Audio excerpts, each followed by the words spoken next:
اعوذ باللہ من الشیطان الرجیم بسم اللہ الرحمن الرحیم۔ اسلام کے خلاف تمام اقوام کا مل کر متحد ہو جانا اور مسلمانوں کا اسے انتہائی غیظ و غضب کی حالت سے دیکھنا ایک حدیث مبارکہ میں ملتا ہے کہ تمام قوتیں متفق ہو کر امت مسلمہ پر ایسے ٹوٹ پڑیں گی جیسے کھانے والے ایک پیالے پر ٹوٹ پڑتے ہیں۔ آج کے دور میں مسلمان جن مشکلات و مصائب کا شکار ہیں، یہ حدیث مبارکہ اس پر صادق آتی ہے۔ افغانستان، فلسطین، عراق، پاکستان، ہر طرف مسلمان ہی مصائب کی چکی میں پس رہے ہیں۔ نیٹو اور اسرائیل کی افواج ان سب پر ایسے ٹوٹی پڑی ہے جیسے کھانے کے پیالے پر بھوکا ٹوٹتا ہے۔ ایک اور حدیث میں اس آخری جنگ کے بارے میں جو کچھ بیان کیا گیا ہے وہ آج کی اس دہشت گردی کے خلاف جنگ پر صادق نظر آتا ہے۔ اللہ کے رسول صلی اللہ علیہ وآلہ وسلم کا ارشاد ہے، قیامت سے پہلے کی 6 نشانیاں گن لو: میرا انتقال، بیت المقدس کی فتح، پھر جانوروں جیسی موت جو تم پر ایسے اثر انداز ہوگی جیسے گردن توڑ بیماری اثر انداز ہوتی ہے، مال کا پھیلاؤ یہاں تک کہ ایک آدمی کو 100 دینار دیے جائیں گے پھر بھی وہ ناراض ہوگا، پھر ایک فتنہ کھڑا ہوگا جو عربوں کے گھر گھر میں داخل ہو جائے گا، پھر تمہارے اور بنو الصفر یعنی اہل روم کے درمیان صلح ہوگی، پھر وہ بے وفائی کریں گے اور 80 جھنڈے لے کر تم پر چڑھائی کریں گے، ہر جھنڈے کے نیچے 12,000 کا لشکر ہوگا، یعنی یہ جنگ ایک عالمی اتحادی جنگ ہوگی۔ اس بات کو اگر ہم دہشت گردی کی اس جنگ کے تناظر میں دیکھیں تو واضح ہوتا ہے کہ پہلے روس کا خاتمہ کرنے کے لیے امریکہ، یورپ اور روم مسلمانوں کے حلیف بنے اور افغانستان کو میدان جنگ بنایا گیا۔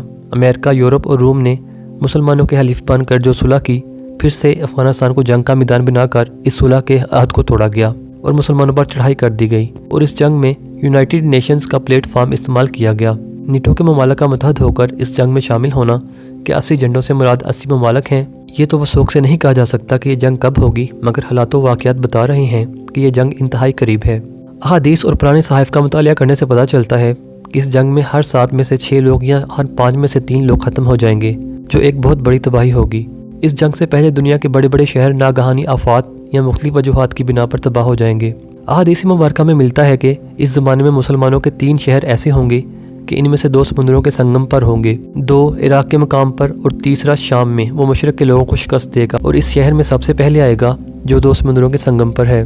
شہر کے لوگ 3 گروہوں میں بڑھ جائیں گے، ایک گروہ وہیں رہ جائے گا اور دجال کی پیروی کرے گا اور ایک دیہات میں چلا جائے گا، ایک گروہ اپنے قریب والے شہر میں منتقل ہو جائے گا، پھر دجال اس قریب والے شہر میں آئے گا اور اس میں بھی لوگوں کے 3 گروہ ہو جائیں گے، اور تیسرا گروہ اس قریب والے شہر منتقل ہو جائے گا جو شام کے مغربی حصہ میں ہوگا، یہاں تک کہ مومنین اردن اور بیت المقدس میں جمع ہو جائیں گے، پھر وہ شام میں فلسطین کے ایک شہر تک پہنچ جائیں گے جو باب اللہ پر واقع ہوگا۔ مجیدون کی پہاڑیاں بھی فلسطین میں ہی واقع ہیں اور ان کے دامن میں ایک بہت بڑا میدان واقع ہے۔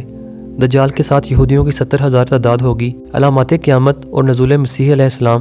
حضرت ابن عباس رضی اللہ تعالیٰ عنہ فرماتے ہیں کہ دجال کی پیروی سب سے پہلے 70,000 یہودی کریں گے جن کے اوپر سبز اون کے موٹے موٹے کپڑے ہوں گے، اور اس کے ساتھ جادوگر یہودی ہوں گے جو عجیب و غریب کام کریں گے اور لوگوں کو گمراہ کریں گے۔ بالآخر مسلمان بیت المقدس کے ایک پہاڑ جبل الدخان پر محصور ہو جائیں گے۔ دجال بھی پہاڑ کے دامن میں پڑاؤ ڈال کر مسلمانوں کی ایک جماعت کا محاصرہ کرے گا۔ جب محاصرہ طویل ہو جائے گا تو مسلمانوں کے امیر امام مہدی علیہ السلام ان سے کہیں گے کہ اب کس کا انتظار ہے، اس سرکش سے جنگ کرو تاکہ شہادت یا فتح میں سے ایک چیز تم کو حاصل ہو جائے۔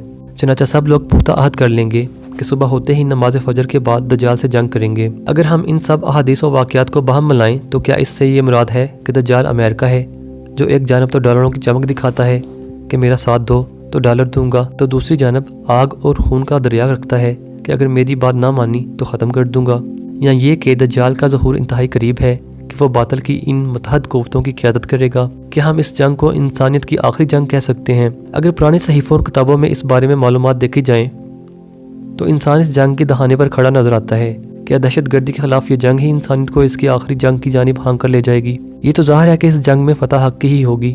آج جس طرح دنیا میں بے چینی پھیلی ہوئی ہے، ہر جانب بے یقینی اور مایوسی کی فضا ہے، معیشتیں تباہ و برباد ہو رہی ہیں، لوگ کھانے کو ترس رہے ہیں، آسمانی آفات، ناگہانی جنگیں جو صرف اور صرف مفروضوں پر لڑی جا رہی ہیں، انتشار، بد امنی، کیا یہ سب ہمیں اس لمحے کی جانب کھینچ کر لے جا رہے ہیں جس کا وعدہ اللہ تعالیٰ نے کیا ہے؟ آج امریکہ، یورپ اور اسرائیل کے تمام دانشور جو تاریخ سے گہرا تعلق رکھتے ہیں، دبے لفظوں میں یہ کہتے ہوئے نظر آتے ہیں کہ امریکہ کی دہشت گردی کے خلاف جنگ دراصل اسرائیل کو ایک ایسی جنگ سے بچانے کی کوشش ہے جو عنقریب اس کی سرزمین پر لڑی جائے گی۔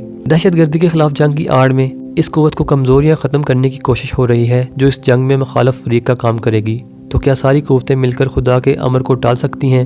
ہرگز نہیں۔ یہ جنگ ہو کر رہے گی، بہت جلد ہو کر رہے گی، مگر ہم وقت کا تعین نہیں کر سکتے۔